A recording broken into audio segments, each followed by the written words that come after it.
Right, absolutely. And what would you say are President Biden's top priorities at the summit? And talking about the position here, what sort of a position do you think we'll hear from him throughout the day in the meetings? So we haven't talked a lot just now about Ukraine, right? And clearly the U.S. government has come to New Delhi to achieve some sort of collective statement on Ukraine. President Biden is expected to use that first session, One Earth, to call for a just and durable peace in Ukraine. The lack of presence of President Zelensky being here basically puts the U.S. and some of the Western countries in the position of advocating on behalf of Ukraine instead of having him be here himself. But he also, like India, wants to give a greater voice to low-income countries. That's why we'll hear announcements about more reforms to multilateral investing institutions and really calling on other countries to better capitalize the World Bank, the IMF, because the U.S. has called for funding of its own. Of course, it has to be congressionally passed. So that will be an interesting exercise. But we do think that this MOU that I referred to earlier will be announced during the infrastructure part of the day, which is coming this evening. Right. Well, Siddhant, let's bring Siddhant into this conversation as well. Siddhant, what would you say are India's top priorities here? And as we mentioned earlier, we discussed this as well. There is some differences that persist over the language of the communique as well. So what would you say is India's position here? It's set to become the voice of the global South. Well, India's priority is climate change, the debt issue, focus on biofuels. The Biofuel Alliance is something that we will hear a lot in next coming few months and years. We know India took a lead when it comes to International Solar Alliance in 2015. It's now a grouping that has almost 100 countries as its members, and more countries are keen to join it. And now, of course, Biofuel Alliance coming up at a time of India trying to reduce its energy needs from fossil fuels to renewables. There's mega programs here in India, something that have been lauded by the global leadership. But essentially, other than these things, India will be focusing on, as we have been talking about, bringing the voice of the voiceless countries whose voice is not heard much on the table. And that is why we have seen so many countries of the global South present here. In fact, the summit here in Delhi will see the maximum representation of countries of the global South and also African countries.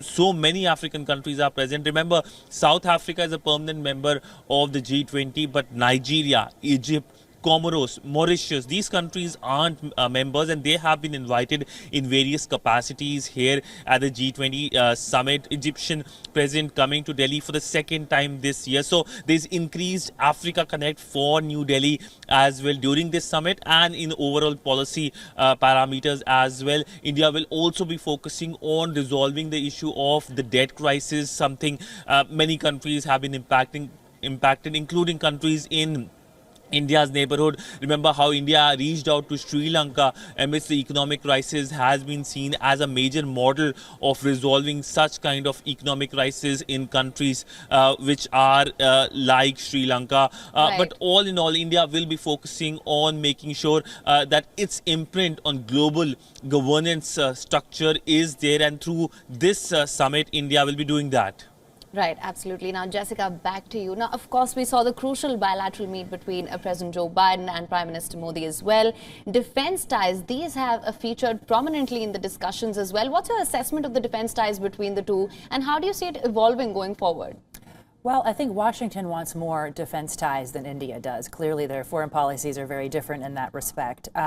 But the United States doesn't have, if you think about the Indo-Pacific, the U.S. has much better assets on the eastern side of the Indo-Pacific than on the western side. So what they're really looking for is more cooperation on logistics and security on the western side of that. So that's the Indian Ocean. And that's obviously a role that India could play, and probably comfortably within the foreign policy constraints it puts on itself. So I think that's where we'll probably see things headed. Right, absolutely. Let's also talk about multilateralism and global trade. These have emerged as the buzzwords in the lead up to the G20 summit as well. What's your assessment? Well, this is why the G20 exists, right? To create a forum to talk about trade, to talk about economic cooperation, particularly through the challenges that we've seen since it started after the 2008 financial crisis. Obviously, we've endured the pandemic, all of the COVID shutdowns. And I think what's interesting to me, having covered these for quite some time, is that you really are seeing through India's leadership this escalation and an increase of involvement of countries that haven't particularly had a seat at the table, but for whom so much is happening and so much more growth is happening and needs to happen in a context in which there is transparency and non-coercive lending, particularly as an alternative to Chinese lending. Right.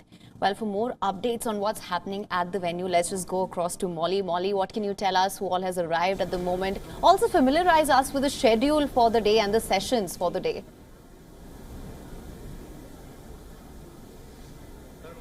Well, Haim, before I get to that, let me just request my camera person to just pan the camera and just show you, give you a better sense of where we are right now, where we are going to be witnessing a lot of activity through the day.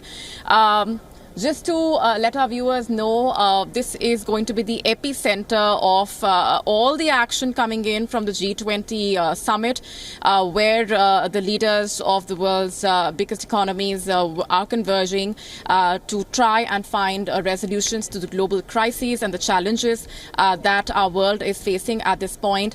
There are, of course, a number of issues that will be taken up, but let's just talk about the way in which the sessions will be focusing on multiple issues, be it to do with climate change, be it human-centric development, be it sustainability, and that, of course, has been the theme that India has been focusing on. Right, Molly, sorry, I'm just going to have to interject here. We're getting these visuals, Mohammed bin Salman there, you can see on your screens. These are the live visuals that we're getting.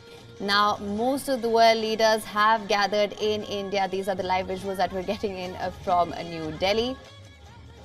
That was MBS that you saw on the screens right now. Siddhant, coming to you now. MBS has arrived. What can you tell us about this? Well, this is an all-important visit for two reasons. First, of course, this is a state visit. Remember, all the other countries have come to Delhi as part of a multilateral event. But Mohammed bin Salman, the Crown Prince of Saudi Arabia, is getting a different diplomatic treatment. It's a notch higher given it's a state visit, and we will see the warm welcome on Monday at the Rashtrapati Bhavan.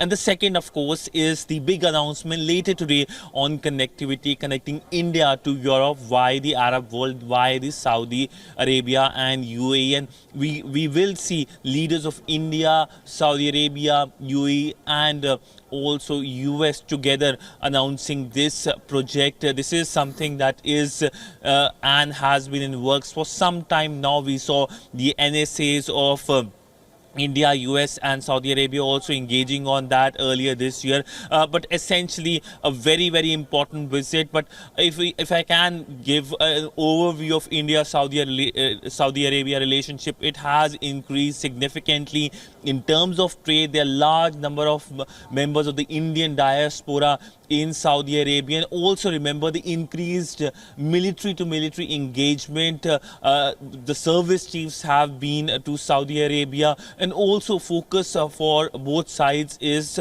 to make sure how they can work under various multilateral groupings, including, of course, BRICS. We must tell our viewers that earlier this year in Johannesburg, Saudi Arabia became a member of the BRICS grouping, of which India is the founding member as well. So there are more groups to engage as well. There is another council as well, India-Saudi Arabia Strategic Council, that is expected to meet every 2 years and will be meeting very soon. WION is now available in your country. Download the app now. Get all the news on the move.